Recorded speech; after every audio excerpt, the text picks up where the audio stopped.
Australia সফরের জন্য Bangladesh high performance দলের ৩ ফরম্যাটের স্কোয়াড ঘোষিত হয়েছিল আগেই। এইচপি দল গঠন করা হয় সাধারণত উঠতি ক্রিকেটারদের নিয়েই। তবে এই দলে বাংলাদেশের টেস্ট দলের বেশ কয়েকজন ক্রিকেটারের পাশাপাশি অভিজ্ঞ বেশ কয়েকজনকেও রাখা হয়েছে। এই তালিকায় আছেন সাদমান ইসলাম, মাহমুদুল হাসান জয়, আফিফ হোসেন, আবু হায়দার রনি। প্রথমবারের মতো অস্ট্রেলিয়া সফরে যাচ্ছে টাইগার যুবারা। এই সফর দলের জন্য বেশ গুরুত্বপূর্ণ বলে মনে করেন অধিনায়ক মাহমুদুল হাসান জয়। না, অবশ্যই এটা আমাদের জন্য খুব বড় একটা অপরচুনিটি। আমরা অস্ট্রেলিয়াতে যাচ্ছি, কারণ আমি বলবো যে আমরা এখানে যেই গ্রুপটা আছে এখানে কেউই অস্ট্রেলিয়া ট্যুর করা হয় না, এটাই আমাদের ফার্স্ট ট্যুর।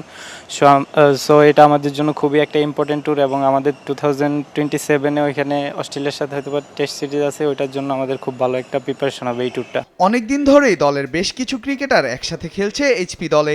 সাথে টিম কম্বিনেশন ঠিক রেখে সিরিজ জেতার লক্ষ্যেই মাঠে নামবে তারা। ছোটোবেলা থেকে একসাথে আছি, আমাদের আন্ডার-19-এর কয়েকজন আছে, তারপর ন্যাশনাল টিমের কয়েকজন আছে। সো ওই হিসাব করলে আমাদের কম্বিনেশনটা খুব ভালো হবে, আমরা খুব এনজয় করে ক্রিকেট খেলতে পারবো। টিম যে কম্বিনেশন আছে, আমরা ইনশাল্লাহ সিরিজ জেতার লক্ষ্যেই থাকবে আমাদের। 2008 সালের পর অস্ট্রেলিয়ায় সিরিজ খেলতে যাচ্ছে বাংলাদেশের কোনো পর্যায়ের দল। অস্ট্রেলিয়া সফরে বাংলাদেশের এইচপি দল অনেকগুলো ম্যাচ খেলবে। ডারউইনে পাকিস্তান শাহিনের বিপক্ষে 4 দিনের 2টি ম্যাচ খেলবে। এরপর শুরু হবে পাকিস্তান শাহিনস, নর্দার্ন টেরিটরি ও বাংলাদেশ এইচপির মধ্যে ওয়ানডে সিরিজ।